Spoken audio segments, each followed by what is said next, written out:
Hello, and welcome to another episode of Boundless Body Radio.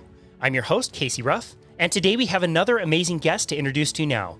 Darryl Edwards is a former investment banking technologist turned movement coach and author. He is the founder of the Primal Play Method and is a physical activity, health, and play researcher. After almost 2 decades working in investment banking, Darryl transformed his health after adopting a back-to-basics approach to well-being. As a health and movement coach, Darryl now advises people on maintaining a healthy lifestyle. He regularly presents as a keynote and motivational speaker at academic, clinical, health promotion, and corporate events worldwide. Darryl's April 2019 TED Talk, Why Working Out Isn't Working Out, discussing the issues with physical inactivity and why most humans hate to exercise, has now been viewed over 1 million times.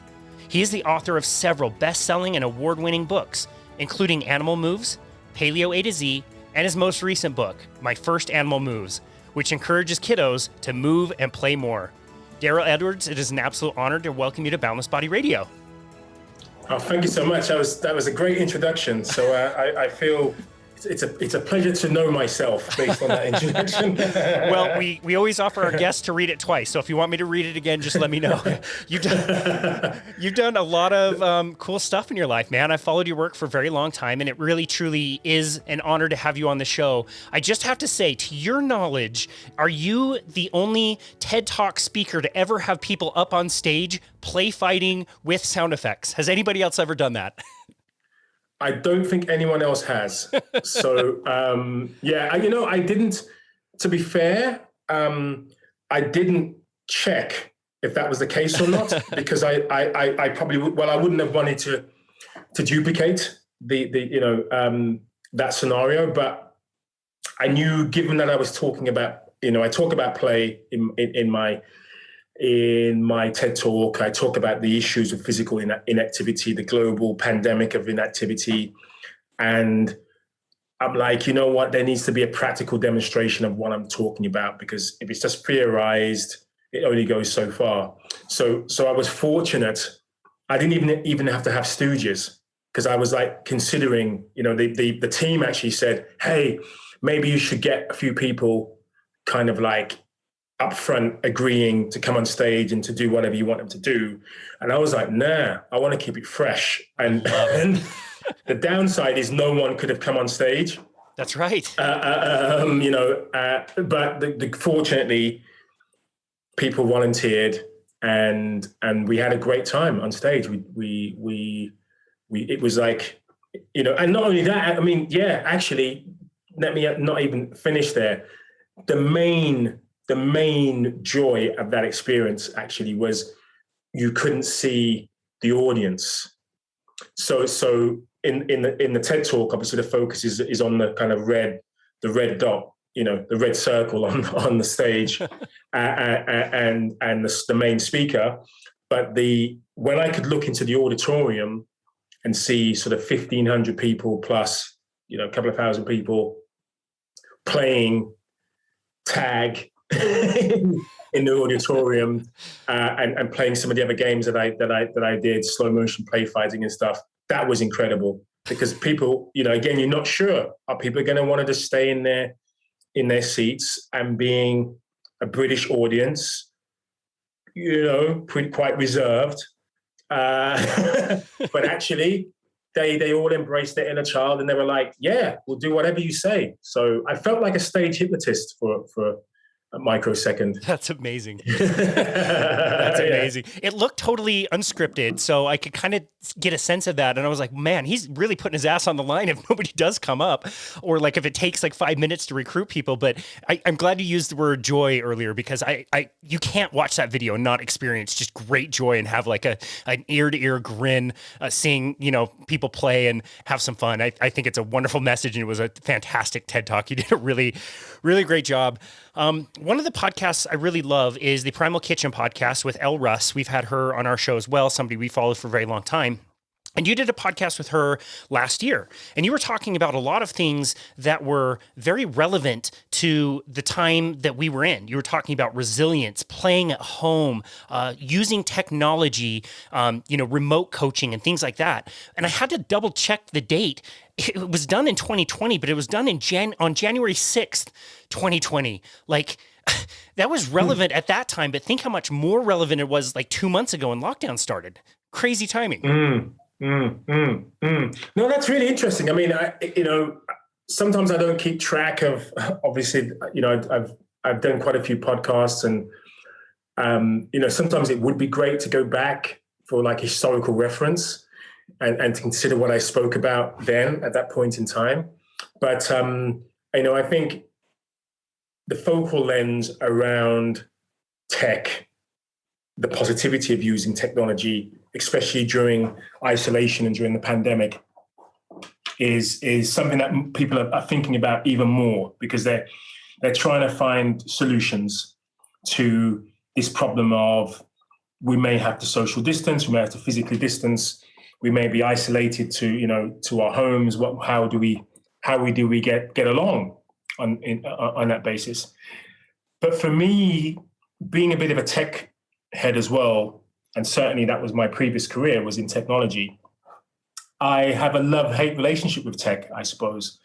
On the one hand, I love gadgets. I love technology. I love, being a bit of a fanboy in relation to whatever tech I have. I love it. Early adopter, the whole 9 yards. The downside is weighing up the realities of the main reason for being of technology, which is convenience.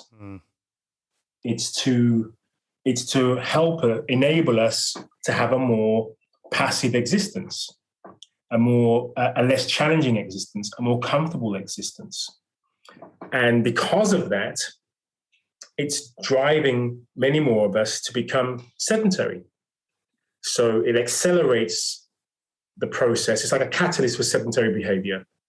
It encourages physical inactivity, because, hey, if I can do something in less time, far more conveniently, with less effort and physical exertion, I'm in. I'm sold. And tech offers that solution.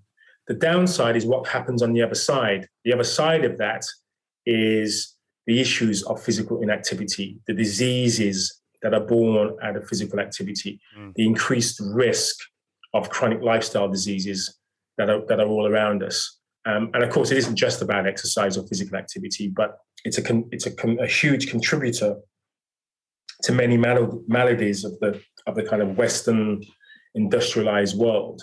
Yeah. So yeah, it is a challenge. Now we're probably even more comfortable now with using technology for things that previously it was like, tech can't solve this problem.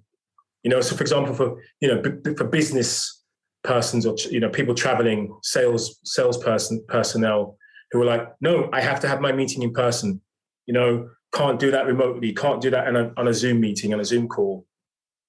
People had to adapt, right? Before you know it, you've now got virtual conferences, virtual meetings. People are traveling less. Even now, lockdown is not in the same. We're not in the same sort of lockdown scenario as we were, but people's habits have changed, and people are embracing technology even more.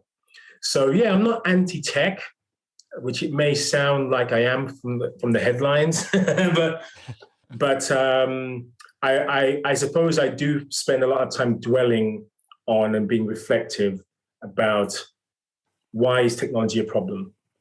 Yeah, sure. And is it a problem if it's not an addiction, right? Is it a problem if it's not talking about, are video games harmful?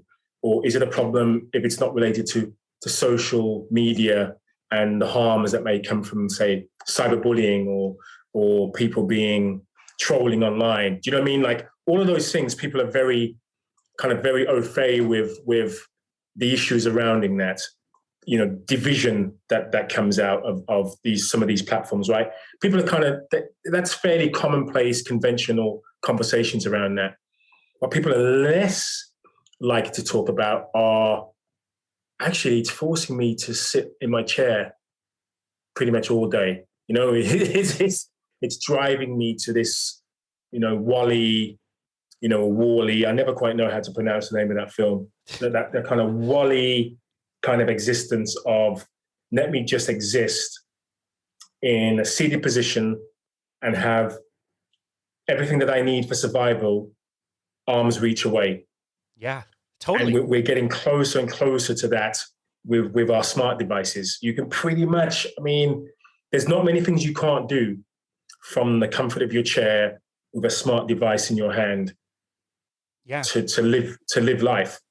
Totally. Totally. I can control the temperature of my house to be exactly the same year round. I can turn my lights on and off using my phone. I can talk to you from a whole nother continent, bouncing a satellite message up into outer space and back. It's, technology started, 2 or 3 million years ago when not a human, but a hominid slapped one stone against another one and formed like a sharp rock that he could use as a tool. Like that's technology. And it's amazing what we've done with all of these things. But yeah, they become our own hindrance when we have the ability to make everything so comfortable all the time. It's bananas.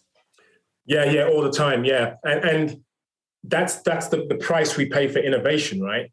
Because that driver for hold on a second, there's got to be a better way of doing this, right? That driver for innovation and creativity and problem solving leads us to these dynamic solutions around, wow, it's so difficult for me to hunt, right? Using the tools that I have, using my bare hands, right? To struggle. What can I do? Right, you know what? Whoever the first person was who thought about, a spear, right? And killing an animal that way.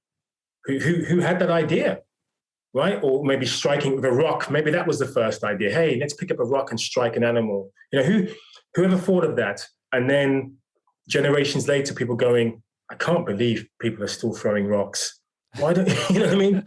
Totally. It doesn't go far enough. It doesn't go deep enough into the animal. I mean, it sounds a bit more, but anyway, it's like there may be a better way of doing this, right? Locomotion.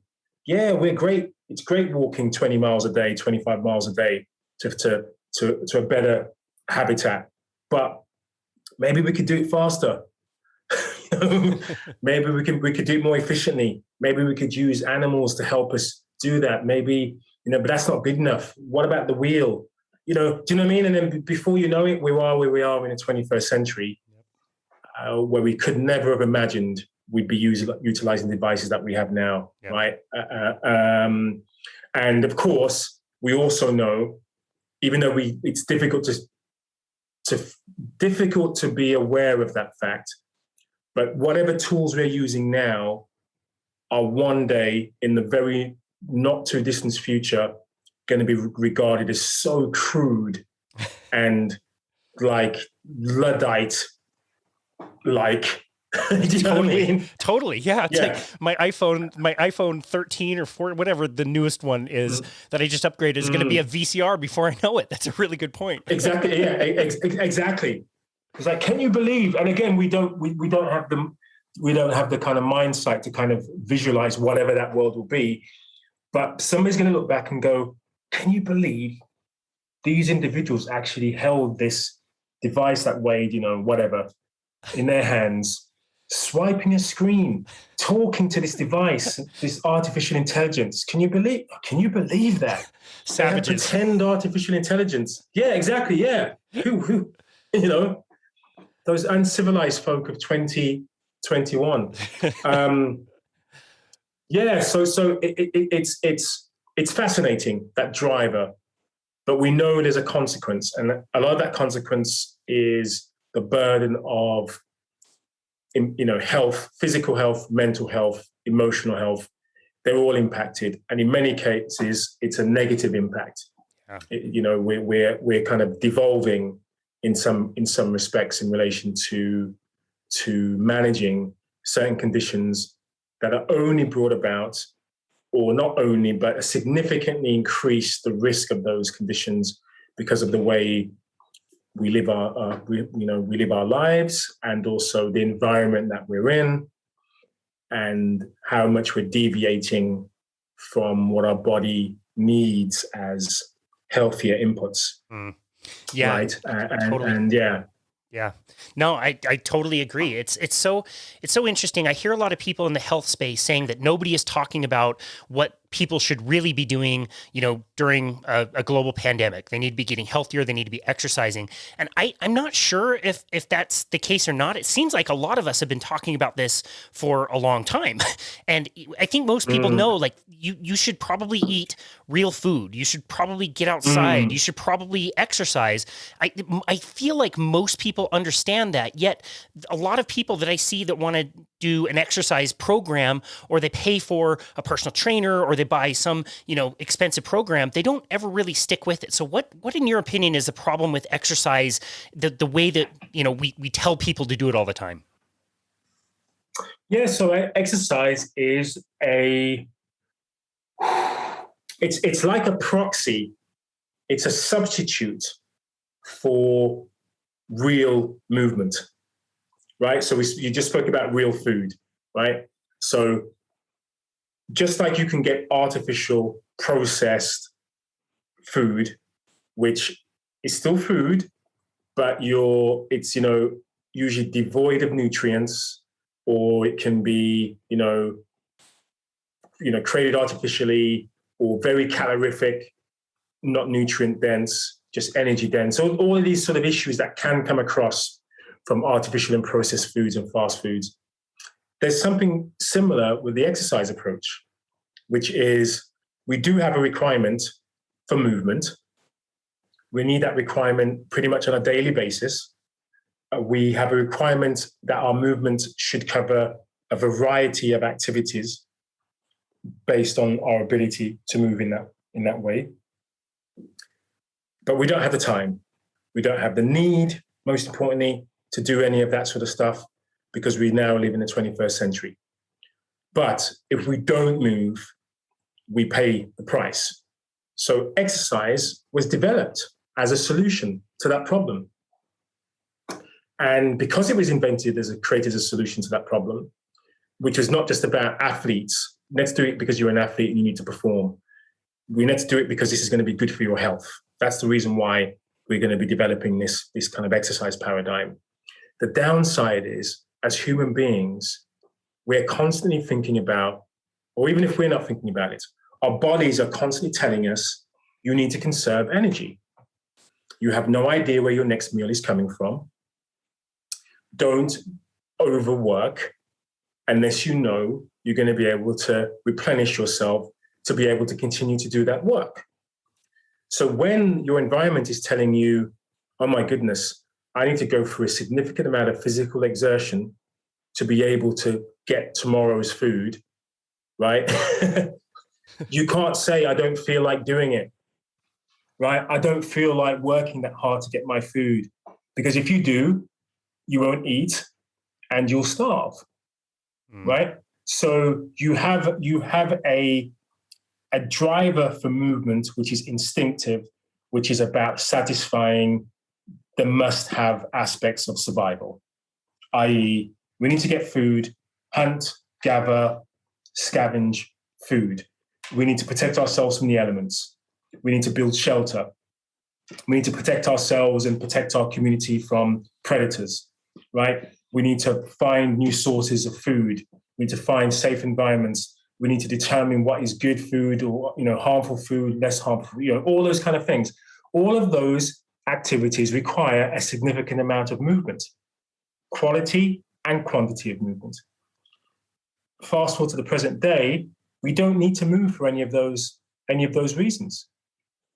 But we can still satisfy our craving and desire for food. But instead of having the physical exertion as a predicate for food, right? I can just sit here and click a button and here you go, food arrives. Yep. I can have pretty much whatever I want, whenever I want it. Even if I'm full to the brim, I can still eat more, right? Because it doesn't really satisfy me. So yeah, the problem with exercise, and I've kind of gone a long way around. The problem with exercise, it's like an artificial construct, which does some good. It does a lot of good. The downside is people wanting to do it is a problem. People deciding to start an exercise regimen is a problem. Once you do start exercising, most people feel pretty good about it. Most people feel better after their exercise session, right? Most people are like, yeah, thank goodness I actually made the effort to do that. But it's getting there, which is a problem. Mm. And then even if you do get to start an exercise program, sometimes the process is not very enjoyable. So I know for sure the amount of times I went to gym classes and I was like, I only feel good when I finish. I'm like watching the clock, looking at my watch going, when is this going to end? Because at that point, I'm going to feel great. But right now, I hate it. Mm. And then you say to yourself, I know what the problem is. Maybe the problem is I'm in a class environment and I should be doing things by myself that only I want to do. So then you train by yourself and you're still clock watching. You're still looking at your program going, oh my gosh, I've got to do all this sort of stuff. Oh, I can't wait for this to be done. Then I'll feel great. Right? So you then have to create reasons for exercise, like charity runs, right? Or like aspirational goals. Like I have to run, bucket list goals. Like I want to run a marathon. You know what I mean? I want to run my 5K fast this year. I want to, get into shape. I want to lose some weight, whatever your goals are. So it becomes kind of extrinsic goals, extrinsic values, which are not really born from yourself. Mm. And that's why I feel exercise is an issue. And even if you feel like, maybe Darryl's just been a bit melodramatic about this, because I love exercise. You're one of those people who are like, what are you talking about? I love the second that I tie up my shoelaces on my, my sneakers or training shoes. I love that moment. I love every single second of my training regimen. Beating myself up is great. And I actually hate it when I stop, right? So let's imagine if you're that person, you're in a significant minority. Gyms, let's talk about gyms. Gyms survive based on a subscription model, meaning that not everyone who's a member turns up. That's right. Right? They rely on the fact that the majority of people who sign up are only going to go for a short time, who are going to be paying memberships for the long term, who are subsidizing the people who actually go, 4 or 5 times a week and really utilize the gym resources. People are subsidizing them by a subscription model, which usually gets you to sign up long term based on your enthusiasm to get stuff done on January 1st, New Year's resolution. The gyms are busy for a few weeks. And then the rest of the year, it's like, wow, there's so much equipment here in this gym. In the first 2 weeks of Jan, people are complaining like, oh, there's just not enough equipment. There's not enough space, not enough room. It's too busy. I don't like this. But then it doesn't really matter, because in 2 or 3 weeks, you're probably not going to be there anyway to complain about it. Yep. We saw it every year. It's incredible. Yeah. Yeah. Every year that we worked at a gym, we saw it every year. One member proposed having like a new members area where there would be like one treadmill and maybe like one band and a ball. And like they had to stay in that one area until like 6 weeks later. And if they were still like using the gym, then they could come and use the rest of the gym with the other members. I thought that was pretty good. That's quite a good incentive. I mean, and again, if some people enjoy the kind of stick approach, right? Or the carrot, depending on how you look at it for that scenario. There are some people who, the gym environment works well for them. It keeps them motivated. It's a place for movement. But we know why the model is based on a subscription model. Why gyms don't, think about it. Why don't gyms just say, hey, we're open. Just come when you feel like it. Pay as you go. Yeah, exactly. Right? We're open. You can train whenever you want. Just when you feel like it, come and do it. Because they know if that was the model, right, gyms would be, again, no one would be attending hardly. Gyms would be empty all year round. And no one would go into the gym business. That's right. That's right. All out of business. Yeah, they'll be out of business, right? Yeah, totally. So they have to think, hold on a second, what can we do? We rely on the New Year's resolution rush to, with a long-term membership, maybe 12 months, 18 months, that you have to commit to. You don't have to come and see us. That's not a problem. but you're still going to pay. Yep, that's right. That's right. And and quite rightly, subscription models tend to work well, even in technology, right? They woo you with that short, like kind of what's the word? That sort of honeymoon. You have the honeymoon effect, right? Where you go, oh my goodness, I can't wait to sign up to such and such a service. Wow, it's such good value for money. Oh my gosh, I'm going to use it. I'm going to use every single morsel of service available, right? And then after some time, you hardly ever use it, but I'm still committed to that subscription. Maybe one day I'll get back to using it as often as I did. And I don't want to cancel, because if I do, I may have to pay more next time in the future. And, so subscription models work really well in so many different areas. And I'm pretty certain gyms probably were the sort of the genesis of subscription models.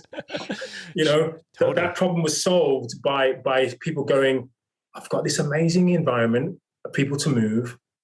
Why aren't people just dropping by, and making themselves feel good? You know what I mean? Totally. Out of business. Out of business. Yeah. Okay, I know what we'll do. Rather than saying you can drop by any time, why don't we give people they can book in some time slots? Maybe that's the way to go. So we'll get people that can book, they can make sure there's only a certain amount of people in the gym at a certain point in time. Maybe that would be the solution. They probably tried that and it was like, wow, people are booking their time and they're still not turning up. What the heck's this about, right? But let them pay in advance. That's what we've got to do. Okay, they're paying in advance, but some people don't want to pay in advance because they'd rather wait until last minute. And some people are still paying but not turning up. Hey, I know what we'll do. Why don't we capitalize on the people who pay and don't show up? Long-term contracts. Yep. And, let's build a sales team that are like, let's get you in January, all these special offers, blah, blah, blah, blah, blah. And you just never show up for the rest of the year. Yep. Yeah. Sold. Totally. Sold. So yeah, it's, exercise doesn't work, not because it isn't beneficial for health, because it is. Not because there are significant benefits, not just to physical health, but mental health, emotional health, disease prevention, all the rest, because there is, and significant evidence supporting that. The main issue is the amount of barriers there are to developing a movement practice that is sustainable. Lack of time, don't have the money, I have no idea what to do, I don't think it's fun, it's just too much like hard work. Those are all the barriers to entry. And so even when you say, okay, we'll make it free then. So cost is not a problem. Oh, free? It's still not cheap enough. That's still too expensive. Okay, we'll give you time. We'll give you a time as part of your day. You can schedule some gym time. You can take it out of your working day. We'll subsidize it as an employer. People still don't take advantage of that offer because it's actually nothing to do with those barriers. It's more to do with the fact that I just don't really like exercise and I'm trying to force myself to love it. Solution. What's the solution? Yeah, great question. I mean, so I will say this, if you do go into a gym, it's totally fine. There's so many different things that you can do.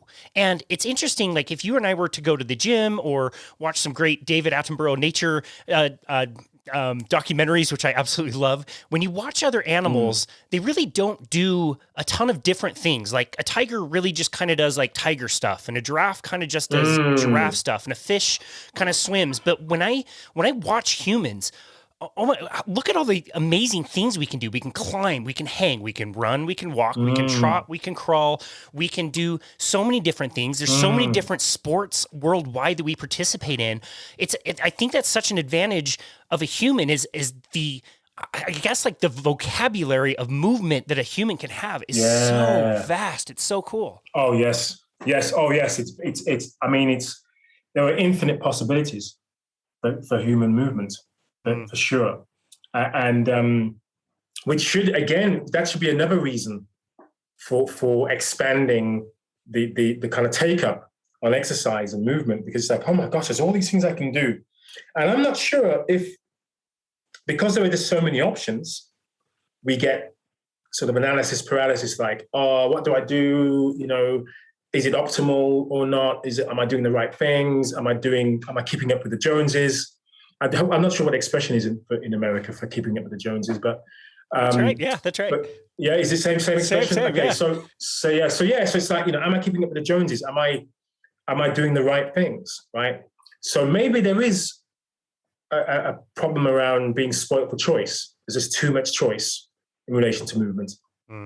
But as I talk about in my book, Animal Moves, I speak about this kind of key difference between humans and other animals, that other animals tend to be specialists of movement.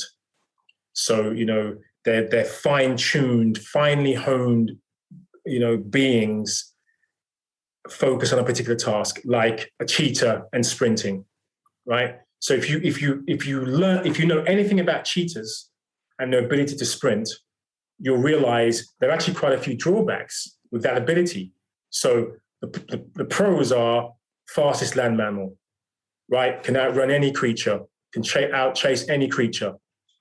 Job done, right? Nothing comes close. However, they can only do it for about 4 seconds, right? and if they can only repeat that a few times. If they repeat that too many times, they pretty much can never hunt again, and that's it, right? So they have to have a pretty high success rate, right, within that 4 second sprint to be able to get their kill. That's one problem. They are one of the best animals, or if not the best animal, at changing direction at top speed. So they can literally turn at like 90 degrees at full speed. Wow. Based on how their like Achilles have developed. Yeah, I think they're the only animal that can do that. Wow. They can literally go in a full about turn without slowing down, which is another reason why they're very successful. I didn't know that. But so, yeah. So there are pros, but there are also cons. So there's a significant energy demand. They hunt individually, so they're not pack hunters. So the success rate, as I say, the failure rate is quite high, and they only have a few chances before it's like, actually, I can no longer hunt now.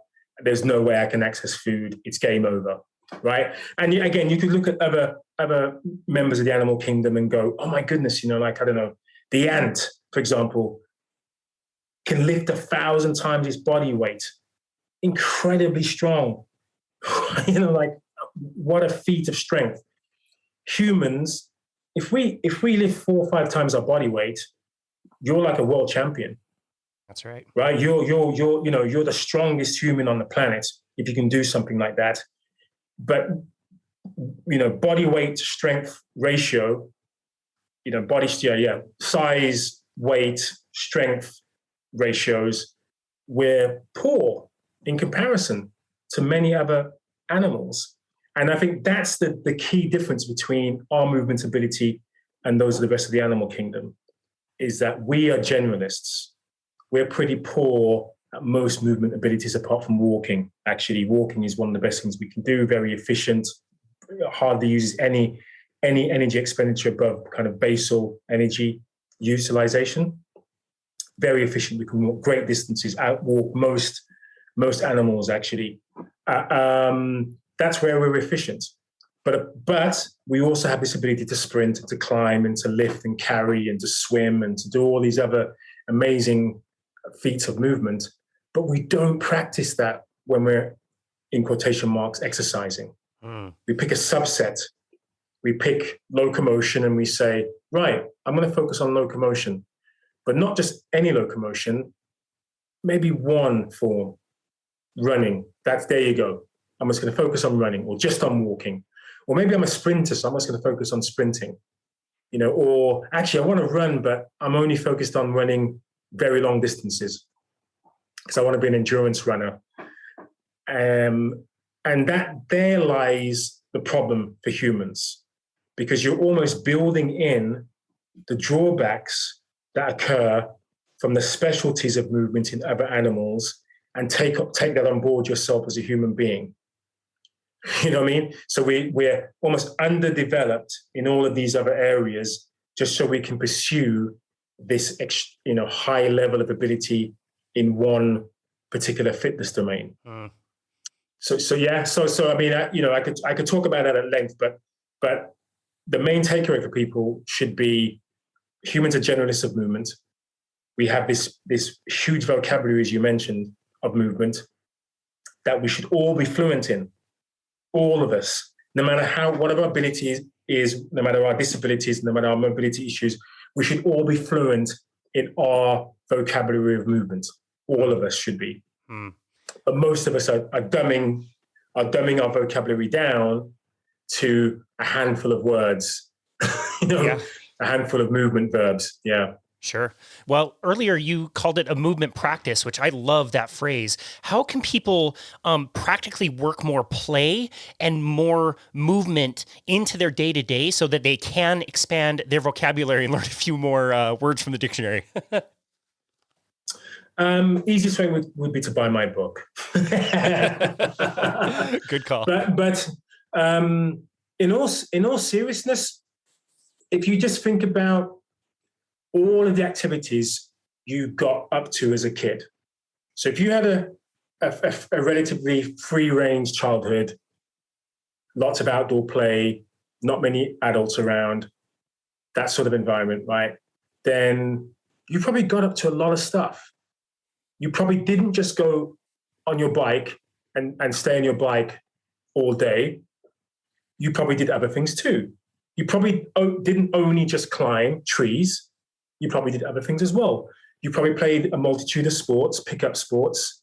You probably played a multitude of games, some chasing games, some lifting and carrying games, piggyback carries, like some balance games, tag games. I mean, there's this, again, the vocabulary of movement when you're a kid, when you're trying to explore everything you can do in the world around you.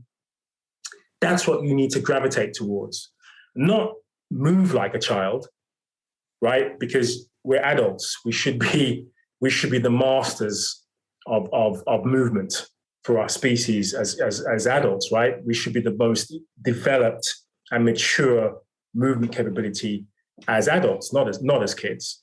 But the variety of movement and I suppose the mindset around movement and embracing, oh my gosh, there's all these things I can do. Isn't this amazing? That fascination that a young kid has around, oh my goodness, I can't sit still. I want to run. No, I don't want to run. I want to climb. No, I don't want to climb. I want to jump. Actually, no, I don't want to jump. I want to balance. It's that sort of attitude to movement. And I try to recreate that for myself. And I try to communicate that to those who I coach and my groups. And I try to express that in my writing, on my blog and in my books, to kind of like just be more explorative, just be more creative. Think about joy. Think about taking on board calculated risk. Think about involving other people in your movement practice. So, you're maintaining kind of social interaction and a social dynamic, because all of those things are important as well. Stay playful. Don't just think about working out. Think about playing out. And playing out doesn't necessarily mean you have to be outdoors. You can play out indoors as well, because it's a mindset, it's an attitude, not about the activity specifically. Wow. So yeah, I think just don't be afraid to explore what you can do yourself, what you can do with your friends and family, what you can do in the environment that you're in. Everyone has a different environment that they have to navigate. But it's incredible how much you can do in the environment that you have. And most people will constantly say, it isn't good enough, right? My gym isn't good enough. It's not equipped enough. My home gym isn't good enough. I don't have the right equipment. I don't have the right body shape. I don't have the right, I'm not strong enough. I'm not fit enough. I'm not. Rather than thinking, hey, my vocabulary, even though there are limitations, it's still pretty extensive, right? You know what I mean? Yeah. It's a bit like sticking with languages. It's like, I think like the English language has something like, I don't know if it's like 500,000 or 1 million words. Wow. It's one or two, right? In the English language. So I think it's got one of the most extensive bit of vocab in any language, because we don't have like very complicated grammatical structures and cases and all that sort of stuff. So we just have to have lots more words to fill in those gaps. Huh. But the point is, if you can speak 2,000 English words, you pretty much are A-okay. And it's not just even about English words. If you have 2,000 words that you can call up from most languages, you have a really good command of those languages usually, right? You can have conversations. People know what you mean. You can achieve whatever you want to with that range of vocabulary. And I suppose it's the same with movement, right? Even if your vocabulary is limited, you can still do so much. You can challenge yourself in so many different ways. You can gamify your approach to movement and your movement practice. And that's what's really important. The downside is we almost have to shrug off the mentality around, no, I'm going to look uncomfortable. I'm going to look as if I don't know what I'm doing. People want to question why I'm doing this. And actually we should be just like, I'm moving this way because I'm human. Yeah. I'm moving this way because I'm exploring what I can do. I don't really care what you think. Unfortunately, we do. I wish I could say that I don't care what people think. we do, because again, we're social creatures. So we're constantly looking for social kind of status and belonging. But when it comes to thinking, hold on a second, just because I'm in my 50s now, for example, I'm in my early 50s, doesn't mean if I see a tree and I want to climb it and I'm able to do so, I should be able to give it a go, right? I shouldn't say, no, I'm not going to do it, not because I can't or because it's too challenging. I'm only going to say no because, what are people going to think? That's not good. That's not good enough a reason, I would say. Is it illegal? No. Okay, so what's the problem? Oh, because I'm in my 50s and somebody might think, why is that man climbing a tree? That's a bit, do we call the police? What do we, yeah, totally. what do we do? Yeah. There's something not quite right. Is he climbing a tree because there's a danger that we know nothing about? But yeah, I think exercise, again, going back to exercise, recreational running only became something culturally acceptable or was something that was done culturally in the sort of late 60s. Jogging only became a term that was used in the 60s and 70s. Jogging didn't exist before then. People didn't just run just because they were exercising. The only people that were running would be people who were running from danger or people who were training as athletes. That was it. So imagine if back in the 60s, you saw somebody running and they didn't look like an athlete and they didn't look like they were running from danger, you probably would have had a question mark going like, what the heck is that guy or girl doing? Totally. Running, right? What the heck? You'd probably look behind you going, are they running from some, what the heck am I not aware of right now? Should I run too? Should I run too? Yeah. Then it becomes the norm. Then it becomes convention. Then people realize jogging is something that can be good for you.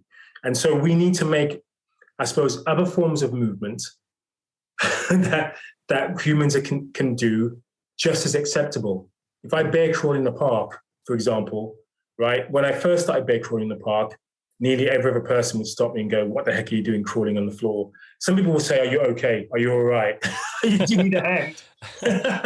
You know what I mean? Yeah. Totally. I'm like, no, actually, I'm okay. I'm actually okay. Yeah, I'm fine. Well, I just saw you crawling. I wasn't sure, can you breathe okay? Are you okay? And then that became like, why are you doing this? Why are you crawling? I've seen you here a few weeks, a few months, what you seem pretty fit and agile. What's this all about? And then now they see me and they're like, oh, it's just that Darryl guy again. That's great. Doing his crawling. That's great. And I don't really, and I'm like, yeah, that's just what I do. That's great.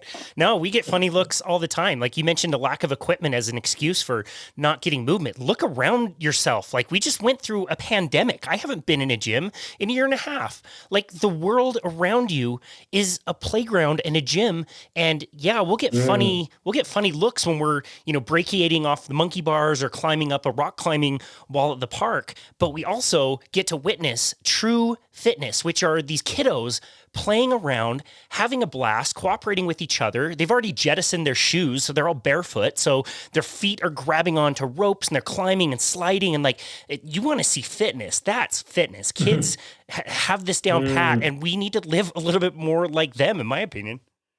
Yeah. No, I totally agree. Yeah, the mindset, that passion and zest for life, and that's what we need to maintain. It's not about the ability, because as I say, our ability in most cases should be, a better adaptation, of what we were in our youth. But the mindset we can certainly maintain, even if we can't maintain the energy levels. Right? We can try to maintain the zest for life and the sense of adventure of going to, when you're a kid and you go to your local park and you've probably been there hundreds of times, but you never say, oh, the same park.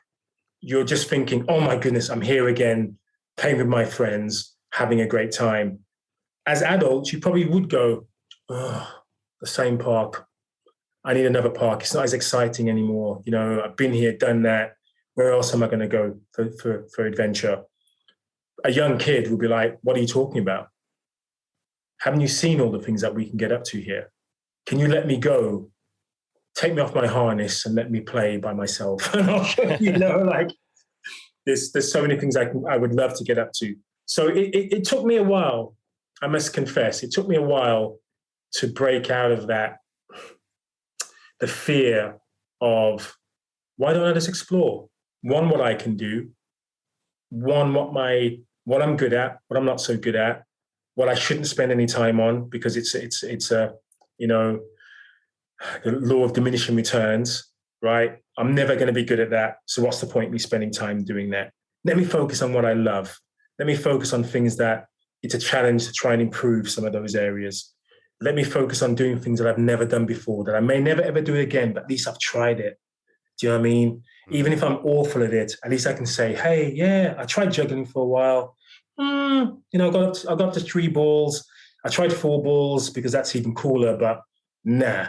The amount of time I'm going to have to spend to get good enough at 4-ball juggling, I don't have the time to invest in that. I could be playing on other things instead, and I can still juggle with 3 balls. So it's not like I'm never going to juggle again, or I'm not. You know what I mean? Like, I can still do that, but there's all these other things that I can do, because I don't want to be a specialist of movement. I don't want to be an expert at 1 or 2 things and wow everyone at that ability. I want to be like, you know what? I just want to be a jack of all trades. And if I can master 1 or 2, great. But if not, that's building more resilience. Yeah. That's making me more adaptable. That's reducing the risk of injury. That's increasing the likelihood that I'm going to maintain a sustainable movement practice rather than getting bored. I'm more likely to be motivated. I'm more likely to face and accept new challenges, because I'm like, hey, I want to try something else. I want to do something different. So there's so many benefits of having that mindset, of having that playful mindset. Kids, I think for kids, they call it a growth mindset. Yeah. And I'm like, yeah, if you're playful, you already have a growth mindset. You know what I mean? You don't have to develop one. You don't have to create one.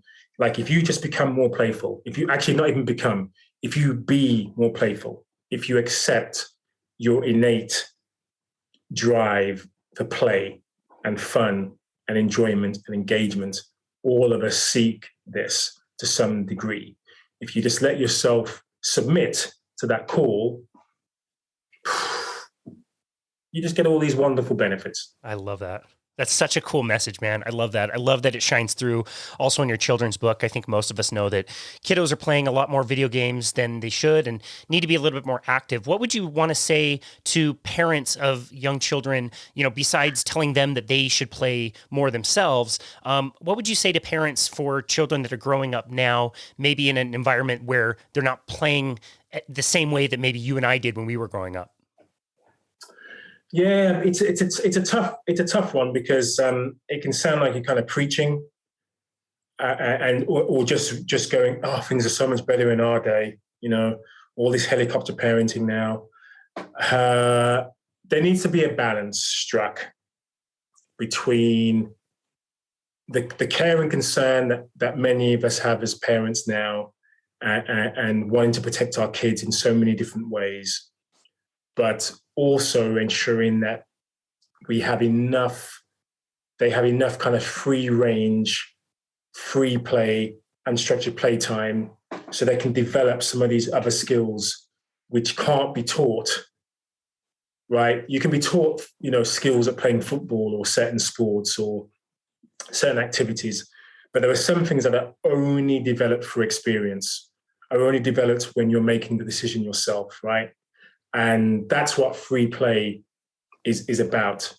So having play dates with your kids is not the same thing, unfortunately, right? Having adult supervision when your kids are playing is not the same thing. Most of my play experiences as a kid, and most of my generation's experience of playing as a kid, there weren't any adults around, right? Totally. Yeah. The adults were like, we don't want to see you. We don't want to hear you. Go and do whatever you need to do. Come back safe. Come back at the time I tell you to. We're not interested, right? We're only interested when you get back. Pretty much. That was pretty much a lot of my childhood. I'm bored. Why don't you go outside and play then? Yeah, totally. Yeah, you're right. Yeah. That's a good point. Yeah. Your friends would knock your door and say, hey, you're coming out to play. Hey, Mum, can I go out to play? Yeah, you can. Okay, fine. Out. Do you know what I mean? You're coming in for tea, for dinner. No, I don't want to eat. I just want to play. You know what I mean? It's like nothing else mattered. Like, what do you mean I have to be? If you're the one who has to go home to eat before some of the other kids, it's like you don't want to live another day. You're like, my life isn't worth living. What do you mean I've got to come in at 7:00 and have something to eat? We're playing football, it's like, I'm going to score the next goal. I'm, whatever you're going for at the time. I'm pretending to be Superman. What are you talking about? I've got to go inside. Yeah. So, how many kids are not having those experiences? Isn't it a shame? Isn't it a shame that some kids will never have the opportunity of being told, just go outside and play? Yeah.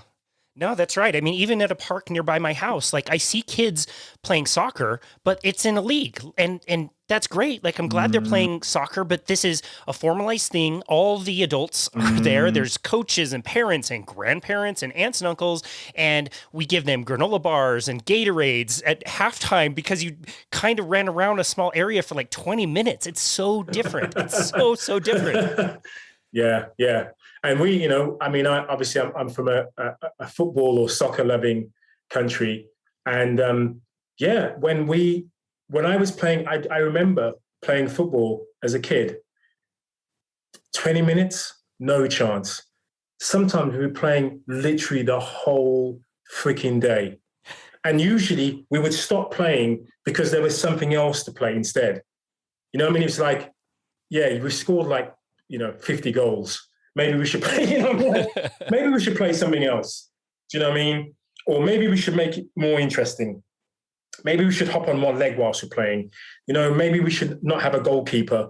And, let's see if we can score goals from the other side of the park. And, you just create these scenarios to make it even more fun.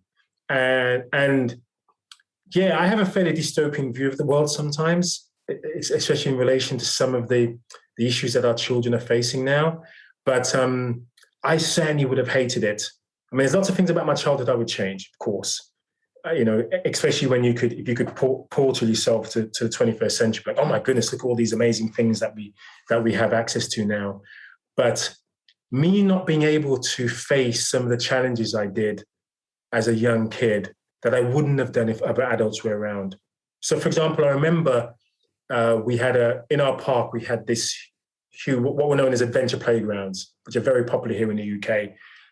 Pretty much, if a lot of them, some of them still exist, but not as many, because child services would be called at every opportunity if kids were seen on these things, because they just were not safe.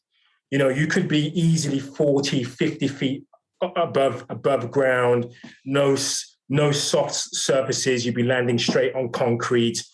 Things are pretty rickety and like falling apart. That was how it was. right? And I remember sometimes looking at the older kids thinking, I can't wait until I'm older so I can kind of swing from bar to bar, or I can climb that high and feel safe, or I could jump from really high. And many kids are never going to have that experience. They're never going to have, they're not going to be able to make the decision to say, I'm not ready to do that yet. I need to ask the older kids how to do this. I need to speak to my peers to be able to risk assess. And so we have this overprotective environment for many of our kids. And then we let them out into the world and we expect them to navigate the world. Yeah. And then we're surprised when we have, mental health issues in our children higher than ever before, self-harming, bullying, cyberbullying, and all of these issues that many kids are facing. And we think it's just because of technology. Whereas actually, a lot of it is because they didn't have the emotional and cognitive development and mental development that came about by just being outside playing. Yeah.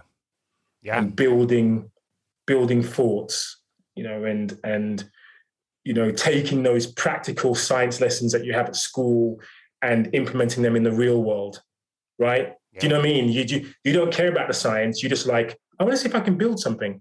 I want to see if I can get something to, I'm going to make a paper airplane, and I'm going to, I learn about aerodynamics by me creating a paper airplane. I throw it up in the air and it comes straight down like a cannonball. That's not great, is it? What can I do to make this paper plane work, to fly great distances?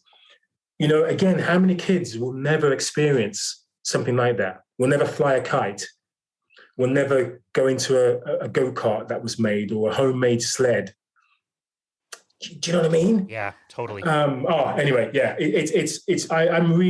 I feel really kind of passionately upset about the fact that there are all of these opportunities that kids are missing out on because we arrogantly feel as parents that the childhoods of today are better. Yeah. Because, a parent can say things like, oh, well, my child now can do ballet and gymnastics and martial arts and play all these different types of sports and has all these play dates and has all this technology and blah, blah, blah, and all these different things that they can have. But what I don't have is probably the imagination and the creativity that many kids would have, the adventures that many kids had back then. They're suffering the ill health. There's ill health challenges comparing kids of a generation ago to now. I mean, yeah, I think in my TED talk, I talk about, I hope I speak about this in my TED talk. If I don't, then we're talking about it now. But there are 3 times as many kids being admitted to ER, falling out of bed, than there is falling out of a tree compared to a generation ago. I'm going to repeat that because it's worth repeating. 3 times as many kids are admitted to ER, falling out of bed, than they are falling out of a tree today. Insane. Yeah. That's insane. Well, I'm not talking about bunk beds either. I'm talking about your standard run-of-the-mill bed. Yeah.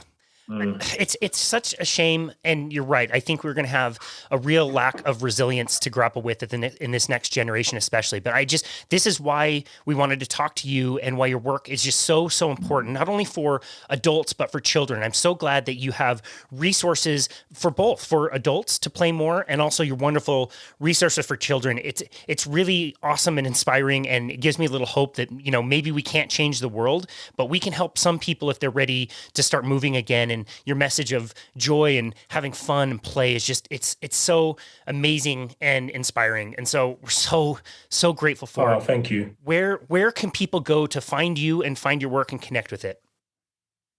Yeah, the best place is my website called, which is primalplay.com. It has a lot of research, a lot of evidence base around primal play, which is evolutionary biology, exercise physiology, and play psychology. So all of the science around those 3 areas are significantly mentioned on my site. Lots of citations, all of that sort of good stuff. I have resources around helping people become more playful. So I have free ebooks, one on the importance of play, for example, I have introductory books on animal moves as well. And I also have other resources, which are, books that are published, products that can help people become more playful, and people can who want to really dive in a little bit more to be more playful for themselves and for their families and friends. So yeah, primalplay.com is the best place to go. I'm known as a fitness explorer online, on social media, and yeah, that's about it, I think. Awesome. That's great. We will link to all of that in the show notes. Your free resources on your website are incredible. I downloaded all of them, and I would highly encourage our listeners to do the same. Darryl Edwards, thank you so very much for your work and for helping to encourage us to play and have fun and move. It's a message that is so, so needed, and we're so grateful for you and your work and your time to come onto our show today. So thank you very much. Well, thanks very much, Casey, for letting me talk about my passion, and you're a fantastic host, so thank you very much. Well, thank you. You were a tremendous guest. And this has been another episode of Boundless Body Radio.